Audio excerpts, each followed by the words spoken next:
Hello everyone, Assalamu alaikum. Welcome back to my channel. இன்னும் ஒரு யூஸ்ஃபுல்லான இன்ட்ரெஸ்டிங்கான வீடியோண்டோட உங்களே சந்திக்கிறதுல மிச்சம் சந்தோஷம்.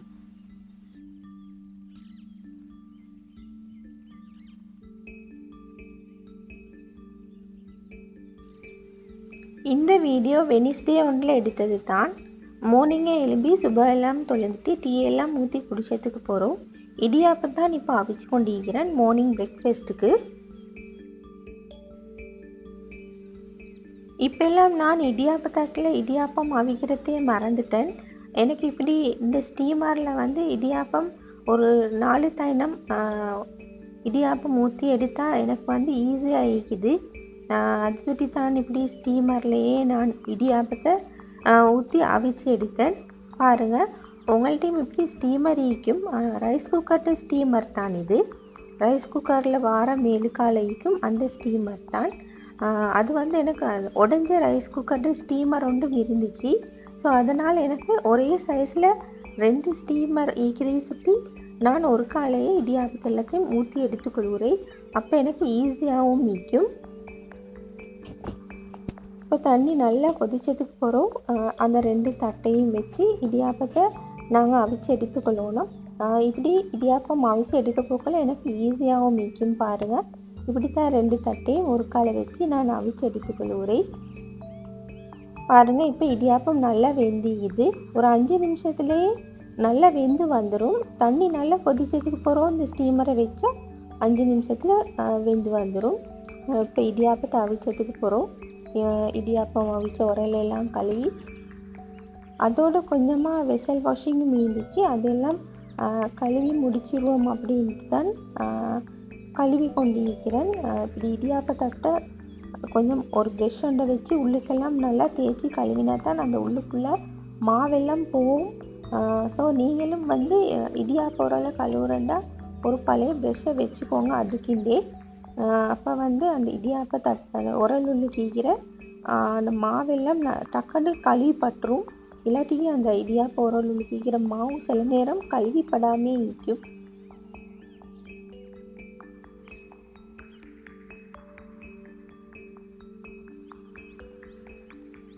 இன்றைக்கி நான் இந்த இடியாப்பத்துக்கு சைட் டிஷ்ஷாக வந்து முட்டையும் கிழங்கும் போட்டு ஒரு பாலானான் தான் செஞ்சுருத்தேன்.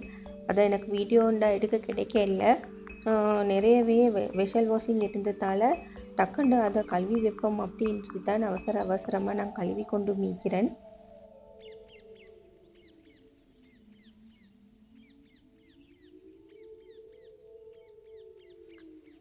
இடியாப்பத்தை அவிச்ச கையோடே கறியையும் ஆக்கிட்டு நிறையவே வெசல் வாஷிங் இருந்ததால் தான் அதை கழுவும்னு நினச்சேன். நான் ஏண்ட வீடியோஸில் வந்து சொல்லி மீப்பேன். எனக்கு இந்த வெசல் வாஷிங்ன்றது விருப்பம் இல்லாத ஒரு வேலை தான்.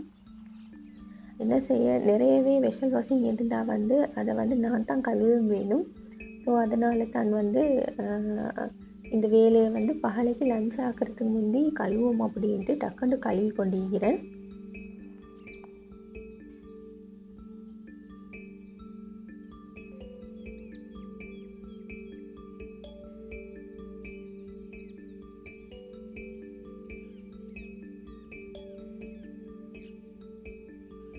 என்னையே போலவே நிறைய லேடிஸ் இருப்பாங்க வெசல் வாஷிங் கழுவுறதுக்கு விருப்பமே இல்லாதவங்க. அப்படி இந்த வீடியோவை பார்த்து கொண்டு இருக்கிறவங்க கமெண்ட்ஸில் சொல்லுங்கள். அதோடு தான் எனக்கு விருப்பம் இல்லாத வேலை என்னை பழைய வீடியோஸ்லேயும் சொல்லியிருப்பேன். தேங்காய் திருவுற வேலை தான், அதுவும் எனக்கு ஒரு விருப்பமே இல்லாத வேலை. என்ன செய்ய, நான் வந்து தேங்காவில் திருவி வைக்கிறேன்டா ஒரு கால் ஒரு 2-3 தேங்காய் உடச்சி அப்படி திருவி டீப் ஃப்ரீசரில் போட்டு வச்சா அது ஒரு 4-5 நாளைக்கு எனக்கு ஈக்கும். ஸ்ரீலங்காவில் பொறுத்த வரைக்கும் நிறைய சாப்பாடுகள் செய்கிறதுக்கு தேங்காய் தேவைப்படும். ஸோ அதனால் நான் அப்படி ஒரு 2-3 தேங்காவை ஒரே நாளையில் திருவி டீப் ஃப்ரீசரில் போட்டு வைக்கிறேன். எனக்கு தேவையான நேரம் நான் எடுத்துக்கொள்கிறதுக்கு. அதோடு வந்து நான் பவல் லஞ்ச் ஆக்குறது தான் வீடியோ பண்ணினேன். இடையில் எனக்கு எந்த விதமான வீடியோவும் எடுக்க கிடைக்கல.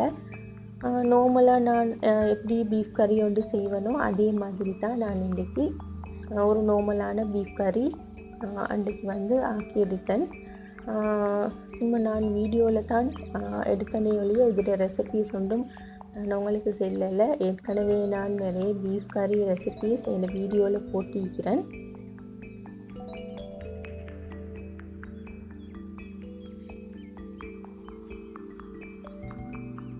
பீஃப் கறியோ இல்லாட்டிக்கு அதோட மட்டன் கறி இல்லாட்டிக்கு சிக்கன் ஆக்குற நேரம் சிக்கன் வந்து வேக வைக்கும் போது அதுக்கு தேவையான மசாலாஸ் எல்லாம் போட்டு உப்பையும் போட்டு நல்லா கொஞ்சம் தண்ணி ஊற்றி இப்படி பெரட்டி ஒரு 15-20 நிமிஷம் வச்சா அந்த கறியில் அந்த உப்பு புளி காரம் எல்லாம் பிடிக்கும்.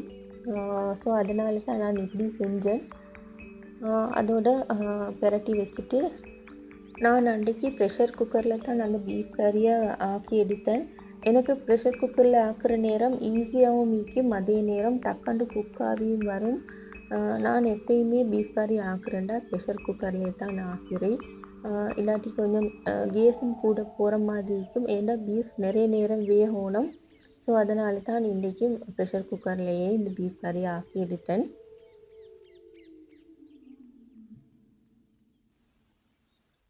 முதலெல்லாம் நான் விறகடுப்புலையும் ஆக்குறேன்.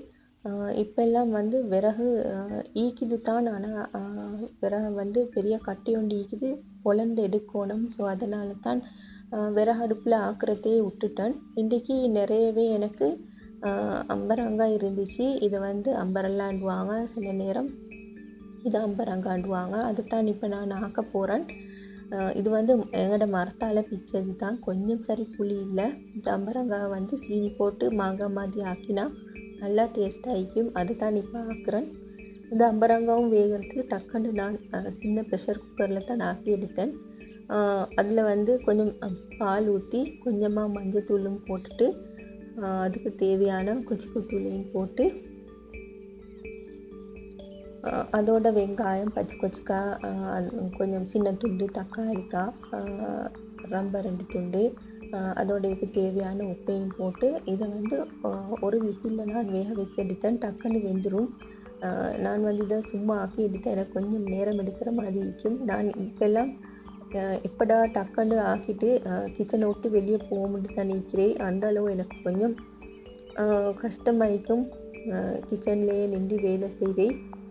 பாருங்கள், இது வந்து ஒரு விசிலில் வந்து நான் வேக வச்சு எடுத்துக்கொண்டேன். லாஸ்ட்டாக இதுக்கு சின்ன துண்டு பட்டை ஒன்றும் சேர்க்கணும், அப்போ தான் நல்லா டேஸ்ட் ஆகி ஒரு மனம் ஒன்றும் வரும். கொஞ்சமாக இதுக்கு பால் ஊற்றினா போகும், நிறையவே பால் ஊற்ற தேவையில்லை. பாருங்கள், ஒரு விசில்லையே வந்து இது நல்லா வெந்து இருந்துச்சு. உங்களுக்கு இந்த வீடியோவில் பார்க்குற நேரம் விளங்கும். அதோட எங்களுக்கு இதுக்கு தேவையான சீனியையும் எட் பண்ணணும். நான் இப்படி கொஞ்சமாக தான் சீனி எட் பண்ணினேன். இதுக்கு வந்து கருப்பட்டியும் எட் பண்ணிடும். கருப்பட்டி போட விருப்பம் வைக்கிறவங்க கருப்பட்டியும் எட் பண்ணிக்கோங்க. இப்போ இதில் பால் ஊற்றினதே சீனி போட்டோடனே இன்னும் கொஞ்சம் தண்ணி விட்டுற மாதிரி இருக்கும். இதை வந்து கொஞ்சம் ஒரு 5 நிமிஷம் மாதிரி கொஞ்சம் வத்த விட்டதுக்கு பிறகு இதை வந்து தாளித்து எடுத்துக்கொண்டேன்னு பாருங்கள். தாளிக்கிறதுக்கு பெருசாக ஒன்றும் இல்லை, சின்ன துண்டு வெங்காயமும் கொஞ்சமாக வெட்டி போட்டு கடுகும் ஒரு 2-3 துண்டு ரம்பையும் போட்டு தான் தாளித்தேன். அதோட இன்றைக்கி நான் பீன்ஸ் தான் ஆக்கினேன் பால் கறிக்கு. விசேஷமாக ஒன்றும் ஆக்கலை, வளமையாக பீன்ஸ் கறி ஆக்குற மாதிரி தான். பீன்ஸை கொஞ்சம் பெருசாக வெட்டிட்டு அதுக்கு வெங்காயம், தக்காளி, வெள்ளைப்பூடு, பச்சை கொச்சிக்காய், ரம்பை இதெல்லாம் போட்டு எண்ணெயில் போட்டோனும் கொஞ்சம் இதுக்கு வந்து நான் உளுவரிசி மேக் பண்ணினேன். அதோட இது இன்றைக்கி நான் இந்த கறிகள் ஆக்கிறதுக்கு வந்து என்கிட்ட கருவேப்பிலண்ட ஈக்கல்ல சொல்லி நான் இன்றைக்கி கருவேப்பிலை ஒன்றுக்குமே போடலை, ஒரு கறிக்குமே போடலை. கொஞ்சமாக எண்ணெய் ஊற்றிட்டு நான் நேரத்தோடய சொன்ன மாதிரி கொஞ்சமாக வந்து உளுவரிசி வெந்தயம் கொஞ்சம் போட்டு அது கொஞ்சம் கலர் மாற முடி நான் வெட்டி வச்ச பீன்ஸையும் போட்டு இதுக்கு தேவையான உப்பையும் ஊற்றினதுக்கு அப்புறம் இதை கொஞ்சம் வேக விடணும். இது கொஞ்சம் அரை வேகலாக வெந்து வரப்போக்கில் நான் கொஞ்சமாக மஞ்சத்தூள் மேக் பண்ணினேன்.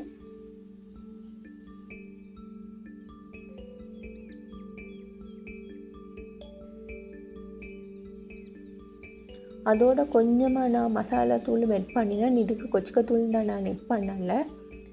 இப்போ இந்த மஞ்சத்தூளையும் மசாலா தூளையும் போட்டு கொஞ்சமாக ஒரு அரை வேகல் மாதிரி பீன்ஸ் வெந்து வந்ததுக்கு பிறகு நல்லா திக்கான கட்டிப்பால் ஊற்றி ஒரு கொதி வந்த உடனே இந்த பீன்ஸ் கறியை இறக்கிடணும். மிச்சம் வேக விடப்படாது. அரை வேகலில் இருந்தால் தான் அந்த பீன்ஸ் கறி பால் கறிக்கு ஆக்குற நேரம் நல்லா டேஸ்ட் ஆகிக்கும்.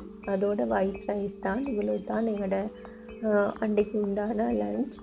அல்ஹம்துலில்லாஹ் நல்லா டேஸ்ட்டாக இருந்துச்சு. நான் சொன்ன மாதிரி அன்றைக்கு எங்களோட மரத்தால் பிச்ச அம்பரங்க நிறையவே இருந்துச்சு. அதில் கொஞ்சமாக ஆக்கிட்டு மிச்சத்தை அன்றைக்கு தோசை போடுவோம் அப்படின்ட்டு தான் இருந்தேன். இன்றைக்கி நான் 1 கிலோ மாதிரி தான் அம்பரங்க எடுத்திருப்பேன். அதோட தோல் எல்லாம் நல்லா வெட்டிட்டு க்ளீனாக நல்லா கழுவினத்துக்கு போகிறோம். இதுக்கு நான் ஒரு 2 கப் மாதிரி தான் சுகர் எட் பண்ணினேன். அதோட ஒரு 4-5 ஏலக்காவையும் போட்டு இதுக்கு நான் தண்ணி ஒன்றும் மெட் பண்ணலை. இது இந்த அம்பரங்க தோசை கொதிக்க கொதிக்க அந்த சீனியும் போட்டதோட இதுலேருந்து தண்ணி நிறைய ரிலீஸ் ஆகும். இந்த அம்பரங்க தோசையோட ரெசிபியை நான் இந்த வீடியோவில் உங்களுக்கு டீட்டெயிலாக செல்லண்டா இல்லை. ஏண்டா ஏற்கனவே நான் அம்பரங்க தோசையோட ரெசிபி எந்த சேனலில் ஆல்ரெடி அப்லோட் பண்ணிக்கிறதால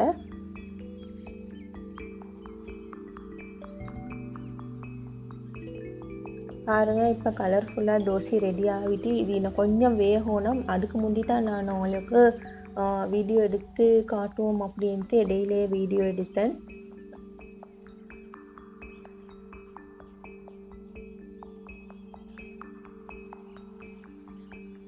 அதோட லஞ்ச் எல்லாம் முடித்து அம்பரங்க தோசையும் அப்படியே அடுப்பில் வச்சதுக்கு பிறகு நான் இன்றைக்கு கொஞ்சம் உடுப்பு இருந்துச்சு தைக்கிறதுக்கு. அதை தான் தைப்போம் அப்படின்ட்டு தைச்சான். இல்லாட்டி எனக்கு டைமே இருக்காது உடுப்பு தைக்கிறதுக்கு. அன்றைக்கு கொஞ்சம் எனக்கு நினைவும் இருந்துச்சு உடுப்பு கொஞ்சம் தைப்பம் இருக்கு. அதை தான் தைச்சி கொண்டு இருக்கிறேன். ஒரு 2-3 மெட்டீரியல் இருந்துச்சு. ஆனால் ஒன்றைத்தான் அன்றைக்கு தச்சு எடுத்தேன். அன்றைக்கு நைட் டின்னரை செய்கிறதுக்கும் டைம் ஆகினே சுற்றி ஒரு டாப் மாதிரி தான் தைச்சேன். நானே நிறைய இன்றைக்கு முழுக்க எவ்வளோ வேலை செஞ்சாலும் சில எங்களோட வேலைகளை தனிப்பட்ட வேலைகளை செய்கிறதுக்கு எங்களுக்கு சில நேரம் டைமே கிடைக்காது. அப்படி கொஞ்ச நேரம் கிடைக்கிறதுல தான் இன்றைக்கு நான் இந்த டொப்பையும் தச்செடுத்தேன். இடையில நான் எந்த விதமான வீடியோஸும் எடுத்துட்ட படலை. இது நைட் டின்னருக்கு தோசை சுடுவோம்ன்ட்டு தான் மார்னிங்கே நான் அரைச்சி வச்சேன்.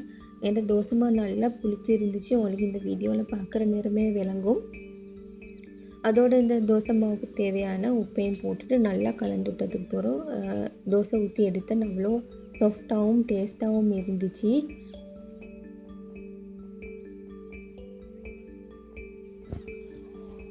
முந்தியெல்லாம் நான் நைட் டின்னருக்கு டெய்லி இடியாப்பம் சுடுற மாதிரி தான் நீக்கும்.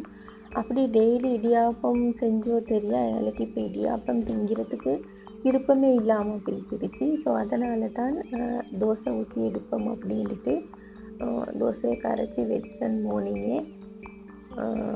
இந்த தோசை நல்லா புளிச்சு இருந்ததால் அன்றைக்கி நல்லா சாஃப்டாக இருந்துச்சு இந்த தோசை. இந்த தோசை பெட்டர்லேயே இட்லியும் செஞ்சு எடுத்துக்கொள்ளையிலும் நான் அன்றைக்கி இட்லி தான் செஞ்சு எடுத்துக்கொள்ளலை. தோசையே எனக்கு ஈஸியாக இருந்ததால் தோசை மட்டும்தான் நான் அன்றைக்கி செஞ்சு எடுத்தேன்.